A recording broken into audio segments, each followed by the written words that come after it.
বৌমা, ও বৌমা, এখনো ঘুম ভাঙেনি তোমাদের? আর কত ঘুমাবে? এদিকে খিদে, আমার পেটে যে ইঁদুর দৌড়চ্ছে। বলি, দুমুঠো জল ভাত কি পাবো আমি? জয়া, এই জয়া, ওঠো তো। উঠে দেখো তো মা কিসের জন্য ডাকাডাকি করছে। ইস, বুড়িটার জন্য ঘুমিয়েও শান্তি নেই। সকাল হতে না হতেই চেঁচামেচি শুরু করেছে। সারাদিন খাই খাই লেগেই আছে। কিছু দিয়েই তাকে শান্ত করতে পারলাম না। গুরুজনদের এভাবে বলতে নেই। গিয়ে দেখো না কিসের জন্য ডাকাডাকি করছে। যাচ্ছি যাচ্ছি, মায়ের জন্য দরদ একেবারে উতলে পড়ছে।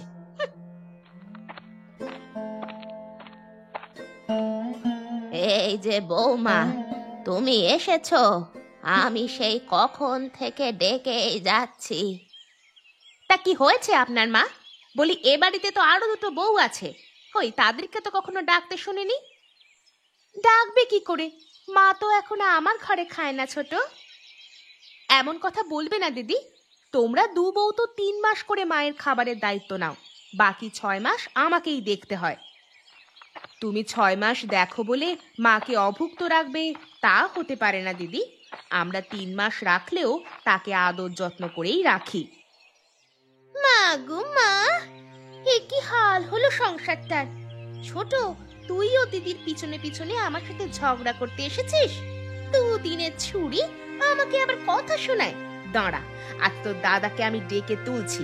এর একটা হেস্তনেস্ত আমাকে করতেই হবে। আহা বৌমা, এতে আবার মেজোকে ডাকার কি হয়েছে? তোমাদের মধ্যে 2-4 কথার কাটাকাটি হয়েছে, তা তোমরাই মিটমাট করে ফেলো। বাহানা, সব ওর বাহানা। মেজোকে ডেকে এখন ভাইদের মধ্যে অনাসৃষ্টি কাণ্ড ঘটাতে চাইছে। বুঝেন না এখনো মা, সব দিদির কুবুদ্ধি। আমাদের মধ্যে ঝগড়া বাঁধিয়ে আলাদা হতে চাইছে। তা তোমরা একসাথে ছিলে কবে বৌমা? বিয়ের পর দিন থেকেই তো আলাদা হয়েই খাচ্ছ। আপনি এখনো বুঝতে পারেননি মা? ওরা আর আপনার দায়িত্ব নিতে চায় না, সেই জন্যই এত বাহানা করছে। এই দেখো দেখো, কি কুবুদ্ধি দিচ্ছে মায়ের কানে। কি হয়েছে বৌদি? তুমি জয়াকে কি এমন বলেছো যে ও কেঁদে কেঁদে ঘর ভাসাচ্ছে? কি বলেছি তা নিশ্চয়ই জয়া তোমার কাছে গোপন রাখেনি। নিশ্চয়ই তা জেনে শুনেই ঝগড়া করতে এসেছো। কি? আমি ঝগড়া করতে এসেছি? আমি? চুপ কর বাবা, তুই আর কিছু বলিস নে। ওদের ঝামেলা ওদেরকেই মিটমাট করতে দে। সব দোষ তোমার মা। তুমি এই 7 সকালে উঠে অনাসৃষ্টি কাণ্ডটা বাঁধালে, আর একটু পরে ঘুম থেকে উঠলে কি এমন ক্ষতি হতো তোমার? আমি কি করব রে? সেই ভোর রাত হতেই আমার ঘুম ভেঙে যায়। তখন থেকে বড্ড ক্ষুধা নিয়ে শুয়ে থাকি। আলো ফুটলে তবেই তোদের বউদের ডাকি দুটো ভাতের জন্য। এত সকালে ভাত পাওয়া যায় তুমি বলো? এত ক্ষুধা তুমি কোথায় পেলে যে মা? এই কথাটা ঠিকই বলেছ প্রকাশ। যতই দিন যাচ্ছে মায়ের ক্ষুধা যেন ততই বাড়ছে। একদম উচিত কথা বলেছ গো দিদি। এই পেটুককে কদিন পালতে পারবো কে জানে। এই বৌমা, তোমরা আমায় পেটুক বললে? সারা দিন তোমাদের 3 জনের সংসারের কাজ করে দুমুঠো ভাত খাই বলে আজ এই অপবাদ শুনতে হলো আমায়। বেশ, আমি আজ থেকে তোমাদের অন্ন স্পর্শ করব না। রাগ করবেন না মা, রাগ করলে আপনারই লস। ভাত না খেয়ে থাকলে কেউ আপনাকে একটিবারও সাধবে না। আর সাধা, মা তো নিজের হাতে সবকিছু নিয়ে খাচ্ছে, এরপরও আমাদের দোষ গেল না। হয়েছে হয়েছে, তুমি এবার ঘুমোতে এসো। তোমার তো আবার ঘুম না হলে কাজ করতে পারো না।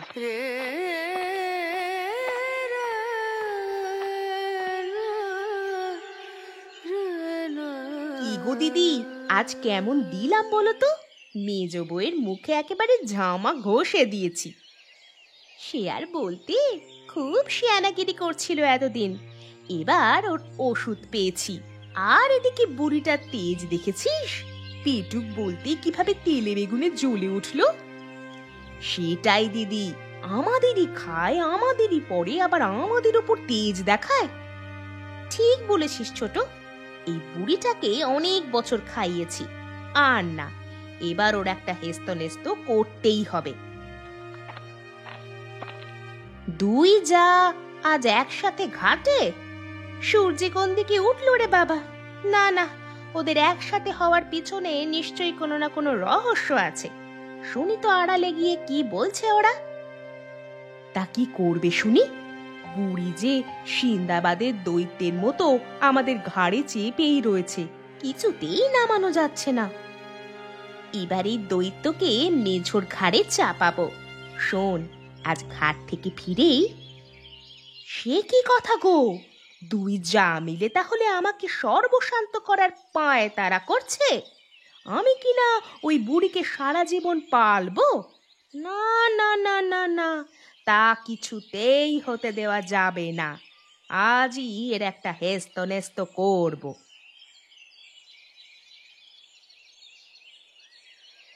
কি হলো দাদা? হঠাৎ জরুরি তলব করলে কেন? আমার অনেক কাজ আছে, কি বলবে তাড়াতাড়ি বলো। এসেছে আমাদের নবাবজাদা। বড় ভাই ডাকলেই তোর কাজ পড়ে যায়। এমনি যখন বউয়ের পেছনে পেছনে ঘুরঘুর করিস তখন কাজ থাকে না। না, বউ নিয়ে কোনো কথা বলবে না একদম। আমি আর আমার বউ কারোরটা খাইও না, পড়িও না। এখানে কেউ কারোরটা খায় না বিকাশ, সবাই নিজ নিজ টাকায় খায়। সেটা আমি জানি বৌদি, তোমাকে আর চোখে আঙুল দিয়ে বুঝিয়ে দিতে হবে না। এখন কিসের জন্য ডেকেছো তা বলো। দাঁড়াও দাঁড়াও, প্রকাশ আসুক, তারপর সব বলছি। আমি এসে গেছি দাদা, কিন্তু হঠাৎ কিসের জন্য এই জরুরি বৈঠক তার কিছুই মাথায় ঢুকছে না। কিছুই জানে না, ন্যাকা। বউ সব জানিয়ে বুঝিয়ে নিয়ে এসেছে, তা আমরা ভালো করেই জানি। এই বৌদি, একদম বউ তুলে কথা বলবে না। আমার বউ তোমাদের মতো না, বুঝলে? আবার সেই ঝগড়া। ওদের সাথে নিয়ে বাস করাটাই দায় হয়ে গেছে। আহ, থাম ছোট, তোর দাদা কি বলে তা মনোযোগ দিয়ে শোন। হ্যাঁ দাদা, বলো কি বলবে। আমি যে কিসের চাকরি করি তা তোরা ভালোভাবেই জানিস। সে সকালবেলায় দুটো খেয়ে যাই, রাত্রে ফিরি। এত কাজ করবার পরও বেতন পাই কয়েক হাজার। তা দিয়ে আমার সংসার চলছে না। আর আমার বুঝি খুব সংসার চলছে। হ্যাঁ, সারাদিন দোকানে কাজ করে যা পাই তা দিয়ে দুজনে খেয়ে পড়ে বাঁচতে পারি। তার উপর ছেলেটাকে শহরে ডেকে পড়াচ্ছি, এর কত খরচ হয় তুমি বোঝো? বাবা বাবা বাহ, তোমরা তোমাদের অসুবিধার কথা বলে মায়ের দায়িত্বটা এখন আমার উপর দিতে চাইছো, তাই না দাদা? কিন্তু তা আর হচ্ছে না। আমি একার কারোর দায়িত্ব নিতে পারবো না। যদি হয় তবে 3 জনে নেব, না হলে কেউ না। সে কি কথা গো? বিকাশ এত কথা জানলো কিভাবে? মায়ের কথা তো ওরা কেউ এখনো বলেনি। দেখেছো দিদি, দেখেছো? ওরা আগে থেকেই প্রস্তুত হয়ে এসেছে, কোনো কথাই হারানো যাচ্ছে না। তোদের মনের কথা সব আমি জানি। ওই বুড়ির দায়িত্ব আর আমি নিব না। আমারও সমস্যা, বিকাশেরও সমস্যা, প্রকাশেরও সমস্যা। তা এখন কি করবি তোরা বল? কথা যখন উঠিয়ে গেছে তখন আর কিছুই করবার নেই। আমি মাকে আর পালতে পারবো না। আমিও তো আরো আগেই পারবো না, বাকি রইল দাদা। বেশ, তোরা যখন দায়িত্ব নিতে চাস না তো আমি একা কি করব? আমরা বরং মাকে আমাদের সিদ্ধান্তের কথা জানিয়ে দিই, তারপর মা যেটা ভালো বোঝে সেটা করবে। সবই তো শুনলে মা, আমাদের যা অবস্থা, এখন আর তোমার ভরণ পোষণের দায়িত্ব আমরা নিতে পারবো না। সে কি কথা বাছা? তোরা যদি এখন আমায় ফেলে দিস এই বৃদ্ধ বয়সে, কোথায় যাব আমি? একেবারে তো ফেলে দিচ্ছি না মা, আপনি আপনার বাবার বাড়িতে শেষ বয়সের কটা দিন গিয়ে থাকুন। কি বলছো বৌমা? এই শেষ বয়সে বাপের বাড়িতে গিয়ে বোঝা হব? তাহলে আমাদের সংসারে কেন বোঝা হয়ে থাকতে চাইছেন? এখন তোমার মামার বাড়িতে যাওয়াই ভালো হবে মা। আমার শরীরটা কদিন ভালো যাচ্ছে না। এদিক দিয়ে দাদার ব্যবসার মন্দা দেখা দিচ্ছে, বল্টুকেও বাইরে রেখে পড়াশোনা করাতে হচ্ছে। এমতো অবস্থায় তোমার দায়িত্ব নেওয়া মরার উপর খাড়ার গায়ের মতো হয়ে যাবে। তাছাড়া আমরা যতটুকু জানি, বাবার বাড়ি থেকে আপনি কোনো সম্পত্তি আনেননি, সেসবের জোরেও আপনি সেখানে থাকতে পারবেন। হয়েছে বৌমা, হয়েছে। তোমাকে আর জ্ঞান দিতে হবে না। তোমাদের সংসারে থেকে অনেক জ্ঞান হয়েছে আমার। হ্যাঁ রে বিকাশ, মা তোদের সাথে থাকলে টাকা বেশি খরচ হয়ে যায়, সেজন্যই এত কিপটেমি। বেশ, আমাকে তোরা আমার বাপের দেশেই দিয়ে আয়। এই তো মা রাজি হয়েছে। দাদা, তুমি তো বড় ছেলে, তুমি সেই দায়িত্ব পালন করো। না না, আমি দিয়ে আসতে পারবো না। আর তোরা দুজনের মধ্যে কেউ গিয়ে মাকে দিয়ে আয়। পাগল, তখন মাকে নিয়ে মামার বাড়িতে গেলে হাজার কথা শুনতে হবে। তার চেয়ে মাকে একাই যেতে বলো। আমি একা কি করে যাব রে? আমি যে পথ ঘাট সব ভুলে গেছি। তাহলে আপনি মামাবাবুকে একটা চিঠি লিখুন, বলুন আপনাকে এসে নিয়ে যেতে। হ্যাঁ হ্যাঁ, তাই ভালো। তবে চিঠিতে তোমার একেবারে যাওয়ার কথা লিখো না জানো, তাহলে বজ্জাত মামাটা আর এদিকে আসবেই না। আমি কি আর এত কিছু লিখতে জানি রে? তোরা আমায় একটা চিঠি লিখে দে, আমি গিয়ে পোস্ট অফিসে দিয়ে আসি। বেশ তো, আমি আপনাকে চিঠি লিখে দিচ্ছি মা।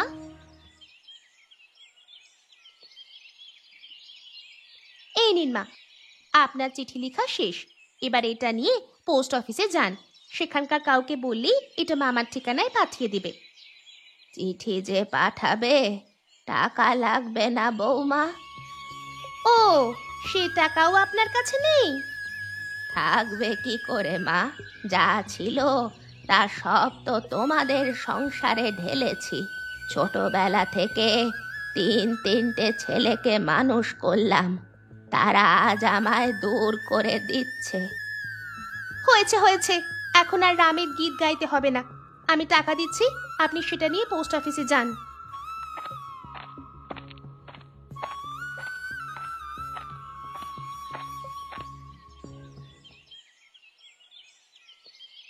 সাহেব, সাহেব, ঘরে কি আছেন সাহেব? কে? ভেতরে আসুন। আগে বাবা, আমি এসেছিলাম একটা কাজে। আমার ভাইয়ের কাছে একটা চিঠি পাঠাতে হবে। এত বৃদ্ধ মানুষ, আপনি এসেছেন চিঠি পাঠাতে? তা বাড়িতে আর কেউ নেই বুঝি? আছে তো, কিন্তু আমার 3 ছেলে তাদের কাজ নিয়েই ব্যস্ত, তাই চিঠিটা আমাকেই নিয়ে আসতে হলো। বেশ, আপনি চিঠিটা দিন, আর খরচ বাবদ 2 টাকা দিয়ে যান। চিঠি সময় মতো পৌঁছে যাবে।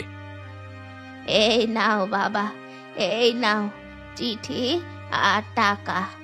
একটু তাড়াতাড়ি করবে বাবা, এই চিঠির ফিরতি জবাব আসলে আমাকে আবার তৈরি হতে হবে। সে নিয়ে আপনি চিন্তা করবেন না, কালকেই সব চিঠি পাঠিয়ে দেওয়া হবে। তা আপনি একা এখন বাড়িতে যেতে পারবেন তো, নাকি আপনাকে দিয়ে আসতে হবে? পারবো বাবা, পারবো। এ আর এমন কি কাজ, ছেলেদের সংসারে এর চেয়ে ঢের বেশি কাজ করি। আমি আজ বরং যাই, মাঝে এসে খোঁজ নিয়ে যাব। খোঁজ নিতে হবে না, আপনার নামে চিঠি আসলে আপনার বাড়িতে পাঠিয়ে দেওয়া হবে। মাছের মাথাটা নাও, ওটা তোমার জন্যই রেঁধেছি। আর দিও না জয়া, এত খাবার খাওয়ার পর মাছের মুড়ো খাওয়ার জায়গা আছে পেটে? বেশ, তুমি না খেলে বিড়ালকে দিয়ে দেব। আমিও এবেলায় খেয়ে ফেলেছি, শুধু শুধু এটা নষ্ট হলো। তা মা কোথায়? মামার বাড়িতে চলে গেছে বুঝি? না, যায়নি, তবে যাওয়ার জন্য অপেক্ষা করছে। ভাই আসলেই চলে যাবে। তা খাওয়া দাওয়া কোথায় করছে, আমাদের এখানেই? না না বাবু, আমি সেদিনই না করে দিয়েছি। আমাদের নুন আনতে পান্তা ফুরোয়, এর মধ্যে বাড়তি মানুষ পুষবো কিভাবে? তা খাচ্ছে কোথায়, ছোটর এখানে নাকি? না, ছোটও খাওয়ায়নি।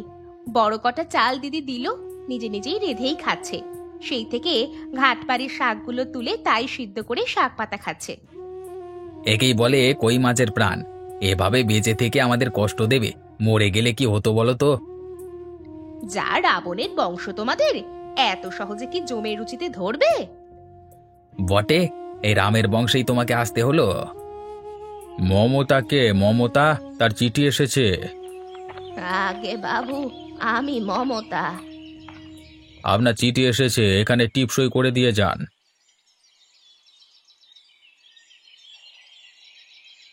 কে চিঠি পাঠালে মা? কে আবার? আমাকে নিয়ে যাওয়ার জন্য তোর মামাকে চিঠি পাঠিয়েছিলাম, সেই বোধহয় ফিরতি চিঠি পাঠালো। এই রে, কাজ হয়েছে। মামা নিশ্চয়ই তোমাকে না যাওয়ার জন্য চিঠিতে লিখেছে। কি লিখেছে তা না দেখে বলি কি করে বাছা? বৌমা, এই চিঠিটা পড়ো তো, দেখো কি লিখলো। দিন মা, আমি পড়ে শোনাচ্ছি। প্রিয় দিদি, অনেকদিন তোমার কোনো পত্র পাইনি। অবশেষে যে পত্রটি পেলাম সেটা পড়ে একাধারে আমার খুশি এবং দুঃখ হচ্ছে। খুশি হলাম এই ভেবে যে তুমি এখন থেকে আমাদের সাথে থাকবে, আর দুঃখ হলো তোমার 3 সন্তানের কথা ভেবে, যারা বউয়ের প্ররোচনায় নিজের মাকে বাড়ি থেকে বের করে দিয়েছে। যাক সেসব কথা, এবার কাজের কথায় আসি। জামাইবাবু বেঁচে থাকতে তোমাকে যে গুপ্তধনের কথা বলেছিল সেটা ওদের বলে দাওনি তো? সাবধান, কখনো সেই কথা তোমার 3 বজ্জাত ছেলেকে বলবে না। আমি তোমাকে খুব শীঘ্র এসে নিয়ে যাব, তারপর 2 ভাই বোন মিলে সেই গুপ্তধন খুঁড়ে বড়লোক বনে যাব। আজ আর কথা বাড়ালাম না, তুমি ভালো থেকো। আমি খুব তাড়াতাড়ি আসব। আর সাবধান, গুপ্তধনের কথা ভুলেও ওদের বলবে না। ইতি রবি। কি শুনছি এসব মা? বাবা তোমাকে গুপ্তধনের সন্ধান দিয়ে গেছিল? না তো, আমি তো সেসব কথা কিছুই জানি না। তাহলে মামা কি সব লিখেছে? তুমি আমাদের সাথে এতদিন মিথ্যে বলছো মা। বলো সেই গুপ্তধন কোথায়? আরে বাবা, ও কি লিখেছে আমি কি জানি?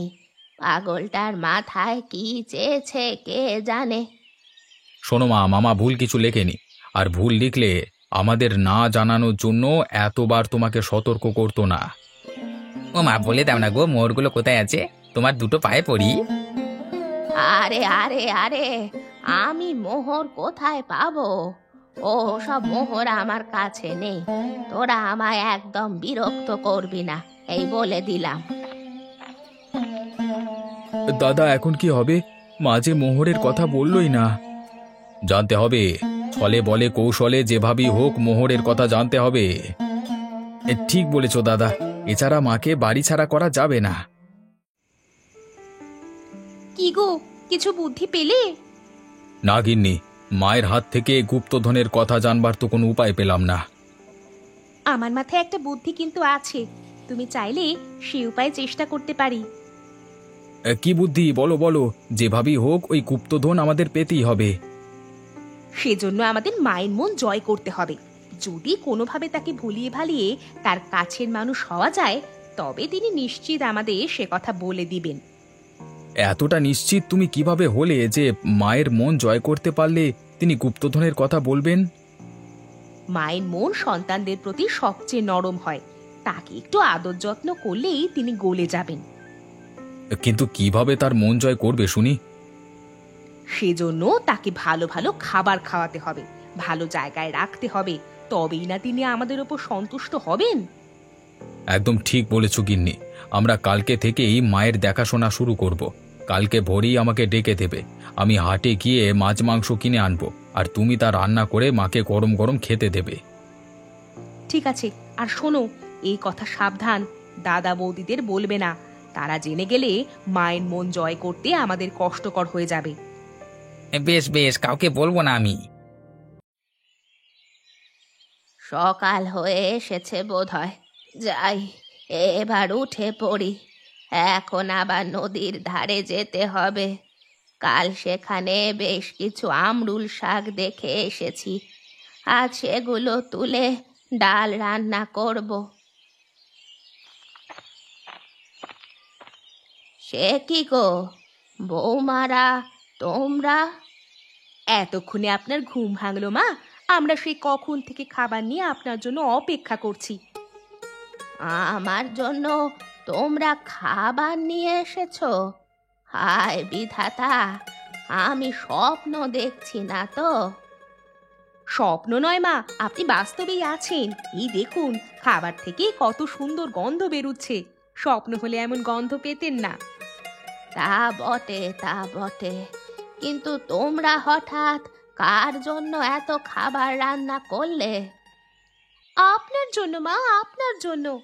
আপনি এখন হাত মুখ ধুয়ে নাস্তা করে নিন। আপনার ছেলে হাটে গেছে, সে এলেই দুপুরের খাবার রাঁধতে বসবো। না না দিদি, মা দুপুরে আমার ঘরে খাবে। ও সেই ভোর রাতে মাছ মাংস কিনতে গেল, এলেই আমি হাঁড়ি চাপাবো। দুপুরে পোলাও মাংস খেতে পারবেন না মা? তোমরা সবাই মাকে মাছ মাংস খাওয়াবে আর আমি কি বসে থাকবো? মা, আপনি আমার ঘরে চলুন, আজ থেকে সেখানেই থাকবেন আর রাজভোজ খাবেন। আমি যা যা জানি তার সব আমি আপনাকে নেধে খাওয়াবো। বড়দিন মুখে মুখে একদম তর্ক করবি না ছোট, মা আমার ঘরে থাকবে। একদম না দিদি, মা আমার ঘরে থাকবে, আমি তার মেজো বউ। থামো থামো বৌমা, থামো তোমরা। আমি আমার ঘরেই থাকবো। তোমাদের যা ইচ্ছা তা এখানে দিয়ে যেও। ঠিক আছে মা, আপনি এবার নাস্তাটা করে নিন, দুপুরের খাবার সময় মতো পেয়ে যাবেন। খাও মা, খাও, মন ভরে খাও। আজ থেকে প্রতিদিন তোমার জন্য মাছ মাংস নিয়ে আসবো। আর আমরা আপনার পছন্দের সব খাবার রান্না করে দিব। তোদের ছাড়া আমার কি পেট ভরবে রে বাছা? তোরাও আয় আমার সাথে, আমার হাতে দুটো ভাত খা। দাও মা, দাও। হ্যাঁ, কতদিন তোমার হাতের খাবার খাই না। সেই ছোটবেলায় আমাদের 3 ভাইকে তুমি খাওয়াতে। বৌমা, তোমরাও এসো। কতদিন মায়ের হাতের খাবার খাও না কে জানে। তোমাদেরও তো ইচ্ছে করে মায়ের হাতের খাবার খেতে। ও দিদি, দিদি, কোথায় তুমি? আমি চলে এসেছি। কে এলো আবার? রবির কণ্ঠস্বর শোনা গেল মনে হচ্ছে না? এই রে, মামা চলে এসেছে, এখনই বুঝি মাকে নিয়ে যায়। কি হে দিদি, কেমন আছো? এই তো আছি। তা তুই কেমন আছিস রে ভাই? আমি ভালোই আছি। তা তুমি তো দেখছি সুখেই আছো, এদিকে শুধু শুধু আমাকে হয়রানি করে আনলে। ওরা তো তখন বলেছিল বাড়ি ছেড়ে চলে যেতে, তাই। ও আচ্ছা, তাই? তবে এখন কেন মাকে সাথে রাখতে চাইছো তা তো বুঝছি না বৌমা। ওই চিঠিটা পড়েই তো তোমাদের মত ঘুরে গেছে, তাই না? তবে শুনে রেখো, ওই চিঠিতে আমি মিথ্যে লিখেছিলাম। এই মিথ্যে লিখেছিলে? এ কি বলছো মামা? হ্যাঁ, দিদির চিঠিটা যখন হাতে পাই তখন আমি একটু ব্যস্ত ছিলাম, সেজন্য আমার আসতে কয়েকদিন দেরি হয়েছে। ততদিন তোরা যাতে দিদির উপর অত্যাচার না করিস, তাই জন্য সেই গুপ্তধনের গল্প লিখেছি। তোদের বাপের ওসব গুপ্তধন কিছুই ছিল না, যা আছে তা হলো 3টে কয়লা। তাই চলো দিদি, ওদের সাথে আর নয়। যে সন্তান মায়ের মর্যাদা বোঝে না, তাদের সাথে আত্মীয়তা রাখতেও লজ্জা করে। না না মা, তুমি কোথাও যাবে না, তুমি আমাদের সাথেই থাকবে। আমরা আমাদের ভুল বুঝতে পেরেছি মা, তুমি আজ থেকে আমাদের সাথেই থাকবে। সে কি রে, মাকে তোরা রাখবি কেন? ও তো তোদের আর সোনার মোহর দিতে পারবে না। আমাদের আর সোনার মোহরের দরকার নেই মামা, মাই আমাদের সোনার খনি। আমরা আজ থেকে তাকে মাথায় করে রাখবো। মায়ের এই ভালোবাসা আমরা এতদিন বুঝতে পারিনি, আজকে তুমি আমাদের চোখ খুলে দিয়েছো মামা। ও মা, তুমি আমাদের সাথে থাকবে না মা? তোরা যখন মায়ের সাথে থাকতে চেয়েছিস, আমি কি আর দূরে গিয়ে থাকতে পারি রে বাছা? আমি তোদের সাথেই থাকবো। আমরা তোমাকে আর কোনোদিন কষ্ট দেব না, আমাদের তুমি ক্ষমা করে দাও। এই তো আমার ভাগ্নের মতো কথা বললি। যা, সবকটা গিয়ে মায়ের কাছে ক্ষমা চা।